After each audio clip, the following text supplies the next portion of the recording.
Welcome to Penrose Learning, where we make understanding easy.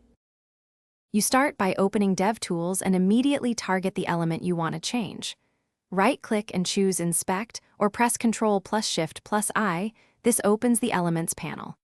Once open, use the Element Picker tool to hover and lock the node. This ensures you're editing the correct DOM. Make sure the panel stays visible. If not, toggle dock position with Ctrl+Shift+D. Also confirm the computed styles are visible, so you can see what properties affect layout and appearance. Now you edit the page. Double-click a tag name, attribute, or text node to change HTML content directly, and press Enter to apply. For presentation tweaks, switch to the Styles pane and add new rules or change values. You can disable rules to test effects. Use the Hover toggle and Device toolbar to simulate interactions and responsive sizes. Once done, check the Computed tab to verify inherited values and make incremental changes so you can track which rule caused the result you want.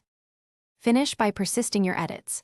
Because inspect element changes are ephemeral, copy the modified HTML and CSS into your project files or save snippets in the Sources panel for reuse.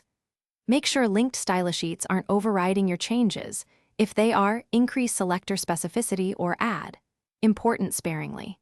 If things go wrong, clear the browser cache, disable extensions, and check the console for content security policy or syntax errors. These are the usual culprits.